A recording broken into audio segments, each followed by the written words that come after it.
Assalamualaikum warahmatullahi wabarakatuh. Ketemu lagi di pertemuan kedua untuk pelajaran seni rupa ya. Seni rupa akan Bapak bahas tentang kecabangan seni rupa yaitu seni lukis. Ya. Nah, sebelum itu kita mulai berdoa terlebih dahulu. Persilahkan. Oke, berdoa selesai. Sebelumnya pasti kamu pernah melukis. Ya, pasti entah itu melukis di buku gambar, di meja, bahkan di tembok atau di tangan kamu sendiri dengan coretan-coretan yang tidak jelas.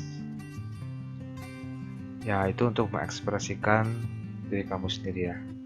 Nah, kita lihat pengertian seni lukis adalah cabang seni rupa yang diwujudkan melalui karya dua dimensi, bermediakan kanvas atau permukaan datar lain yang diisi oleh unsur-unsur pokok, garis, dan warna melalui cat atau pewarna dan pembuluh gambar lainnya. Dua dimensi itu berarti hanya bisa dilihat dari satu pandang saja, dari depan ya. Contohnya lukisan. Kenapa lukisan? Coba kamu lihat ke samping, itu tidak akan terlihat. Dari atas apalagi, dari bawah apalagi. Jadi dia hanya bisa dilihat dari satu sudut pandang saja, yaitu dari depan. Bermediakan kanvas atau permukaan datar lain. Bisa seperti buku gambar, tembok, atau daun permukaannya ya, dan diisi oleh unsur-unsur garis dan warna melalui pewarna. Bisa melalui cat air, spray, atau bisa melalui pewarna lainnya ya. Nah, kita lihat sekarang aliran seni lukis. Yang pertama adalah aliran naturalisme. Adalah aliran yang menampilkan suatu objek lukisan secara alami. Jadi, apa yang kamu lihat itu yang kamu lukis. Contoh, kamu sekarang di depan rumah kamu, yaitu yang kamu lukis. Apa contohnya, kamu di depan jalan, kamu lihat sekitar, nah itu yang kamu lukis. Jadi aliran naturalisme ya. Yang kedua, aliran romantisme. Aliran yang melukiskan cerita romantis atau kejadian yang dramatis. Contohnya, lukisan-lukisan misalnya bertemakan cinta seperti Romeo and Juliet misalnya. Terus kejadian yang dramatis yang berhubungan dengan romantisme itu bisa disebut dengan aliran romantisme.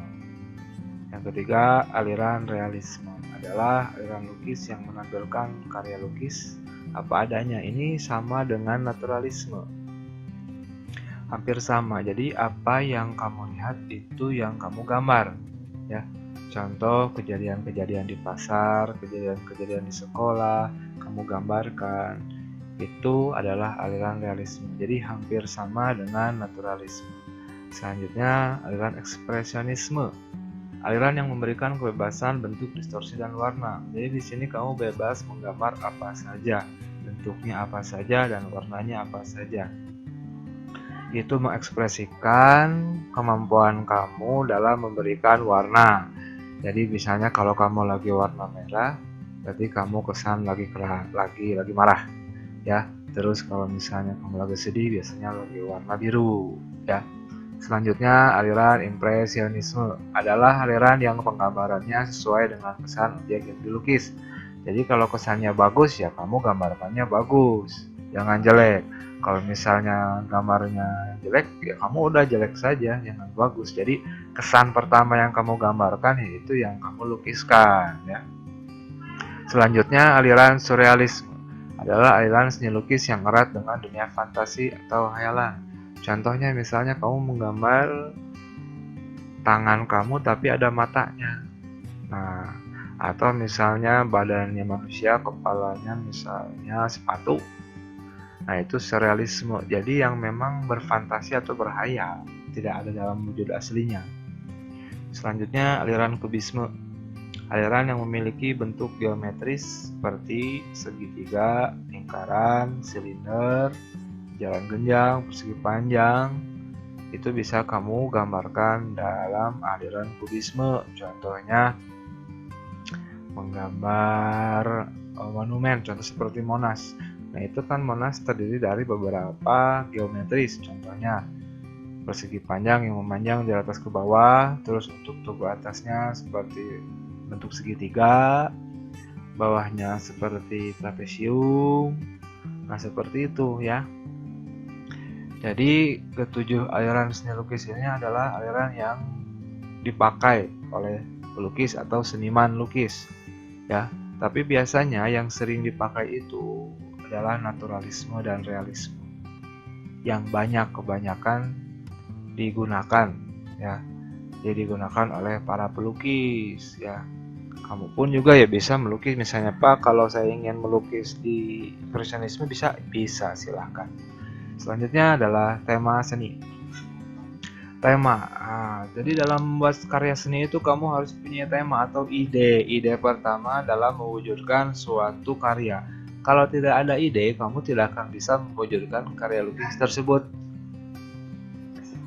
Ya, contohnya tema seni yang pertama itu hubungan antar manusia dengan dirinya. Contoh lukisan seorang pelukis melukis dirinya sendiri. Jadi di sini seorang pelukis itu yang melukis dirinya sendiri, karena dia bisa melukis wajah, melukis badan, melukis tangan, sesuai dengan kemampuan dirinya. Yang kedua, hubungan antara manusia dengan manusia lain. Contohnya seorang pelukis melukis anak-anaknya atau keluarganya. Ya. Contohnya misalnya kamu ingin melukis keluarga kamu, boleh ya. Selanjutnya, hubungan manusia dengan alam sekitar. Contoh pelukis melukis pemandangan alam, gunung, sawah, ya. Hubungan manusia dengan benda. Contoh seorang pelukis melukis objek yang ada di sekitarnya. Kamu diam, lihat objek ada di depan kamu, contoh gelas misalnya, boleh. Selanjutnya, hubungan manusia dengan aktivitasnya. Contoh pelukis melukis kegiatan aktivitas di pasar. Kamu bisa melukis aktivitas kamu di kelas atau lagi bermain. Ya. Yang terakhir adalah hubungan manusia dengan alam hayal. Contoh seorang pelukis melukis imajinasi objek benda. Contohnya misalnya kamu menghayal nih kura-kura bisa terbang, atau misalnya gajah bisa terbang, buaya naik mobil, buaya nyetir mobil, seperti itu. Ya, jadi berimajinasi atau berhayal kasarnya ya, seperti itu. Selanjutnya, di tema ini kita lihat contoh-contohnya. Nah, contoh lukisan yang pertama nih, hubungan manusia dengan dirinya. Nah, ini potret seorang pelukis yang pasti melukis wajahnya dirinya sendiri. Ya, seperti ini. Atau bisa juga manusia yang memotret melukis wajah orang lain, bisa. Ya, ini gambarnya begitu realistik ya, seperti asli, seperti foto. Nah, ini yang kedua adalah hubungan manusia dengan keluarganya. Ya, dengan yang lain, hubungan manusia dengan yang lain. Contoh ini foto seorang pelukis melukis keluarganya sendiri di tengah gurun. Ya. Bisa kamu lihat ini pasti keluarganya, ya. Atau bisa juga orang lain sih, tidak jadi masalah. Ya, itu karena temanya adalah hubungan manusia dengan manusia lain. Oke, selanjutnya adalah ini adalah hubungan manusia dengan alam sekitar. Nah, kita lihat seorang pelukis melukiskan pemandangan alam. Ada sawah, ada gunung, ada sungai, dan ada orang-orang yang sedang memanen. Selanjutnya, hubungan manusia dengan manusia lain. Hubungan manusia dengan benda, Nah, ini contohnya potret lukisan ya, menggambarkan ada botol, ada buah-buahan, ada mangkoknya. Ya, ini dengan manusia dengan benda. Selanjutnya, kita lihat contoh lukisan bertemakan manusia dengan aktivitasnya. Nah, ini lukisan aktivitasnya berada di pasar. Ya, kalau kamu ingin buat lukisan seperti ini bisa, ya bisa. Ya. Nah, yang terakhir, hubungan manusia dengan alam hayal. Nah, ini contohnya dengan alam hayal imajinasi. Ada seorang anak, ya kepalanya bukan rambutnya diganti dengan dedaunan, rumputan. dan kita lihat itu buminya warna-warni ya. Jadi menghayalkan mungkin anak ini rindu dengan keindahan alam pada waktu dulu gitu ya. Selanjutnya kita lihat di sini dalam melukis ya, kamu pasti membutuhkan alat atau bahan. Karena tidak bisa kamu melukis tanpa alat atau bahan atau media ya. Nah, medianya yang pertama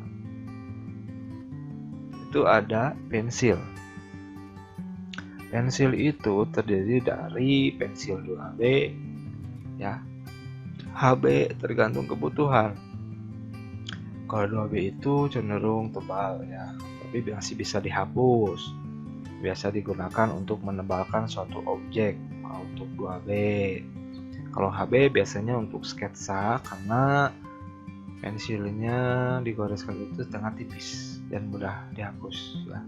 Selanjutnya pensil arang atau kontek. Nah, ini terbuat dari arang atau charcoal. Kita lihat pensilnya lebih pekat dari 2B, tapi tidak mudah dihapus ya. Biasanya ini untuk membuat gambar portrait ya, atau gambar-gambar manusia atau wajah. Selanjutnya ada krayon. Nah, krayon ini terbuat dari campuran cat dan minyak, sehingga apabila digoreskan ke permukaan gambar itu akan sedikit mengkilat ya. Untuk membuat gradasi sangat bagus sekali menggunakan krayon atau pastel. Ya, banyak ditemukan lah di mana-mana pasti ada. Kamu pasti juga pernah mengenali media pewarnaan ini ya, krayon atau pastel. Selanjutnya ada pulpen. Kamu juga pasti punya ini. Pulpen biasanya digunakan hanya untuk membuat sketsa sama seperti pensil ya. Contoh ide pertama ingin coret-coret dulu membuat objek, nah bisa menggunakan pulpen. Selanjutnya ada palet. Palet ini berfungsi untuk menempatkan cat ya, cat pada yang akan diwarnai pada lukisan. Apabila tidak menggunakan palet akan ribet. Kenapa? Karena warna-warna tidak akan tercampur dengan baik. Kalau menggunakan palet, pencampuran warna akan lebih baik karena cat warna itu akan ditempatkan pada posisinya masing-masing sehingga tidak akan berantakan. Selanjutnya ada kuas. Nah, kuas ini juga banyak ukurannya, mulai dari yang paling kecil, yang paling halus sampai paling besar ya. Kuas itu untuk menyepuhkan cat pada media gambar ya. Bisa saja menggunakan tangan atau kapas bisa, tapi yang digunakan tergantung mau menggunakan tekstur seperti apa.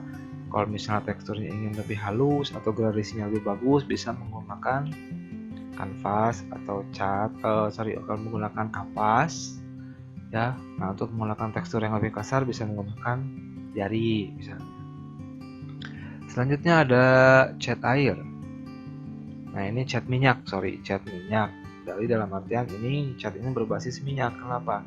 Cat ini tidak mudah terhapus apabila terkena air. Beda dengan cat air. Ada dua, cat air itu cat poster ya. Yang sering pernah kamu gunakan nih, pasti pernah menggunakan cat air. Karena apabila dia menggunakan air ya dia akan luntur. Beda kalau dengan cat minyak ya. Yang selanjutnya adalah tinta bak. Cat tinta bak itu adalah cat yang digunakan untuk membuat kaligrafi nih ya. Contohnya nih tulisan-tulisan Cina, kaligrafi Cina. Kau pasti pernah lihat kan di film-film Mandarin. Film Cina pernah ada yang melukiskan tulisan-tulisan Cina ya, besar-besar yang menggunakan ini tinta bak. Oke. Nah, selanjutnya yang terakhir adalah pisau palet. Nah, pisau palet ini digunakan untuk membuat tekstur pada lukisan di kanvas sehingga terlihat goresan-goresannya itu lebih jelas ya. Ukurannya macam-macam ya, terkecil sampai yang terbesar. Selintas bentuknya seperti sendok, tapi bukan sendok. Ini berfungsi untuk menggoreskan cat pada lukisan sehingga memberikan tekstur yang lebih bagus, tekstur yang lebih menarik seperti real, seperti nyata. Itu fungsi dari pisau palet ya. Nah, itu bahan-bahan yang dipergunakan. Oke, selanjutnya nanti Bapak akan kasih lihat tentang teknik-teknik pewarnaannya. Oke, silahkan disimak video berikut.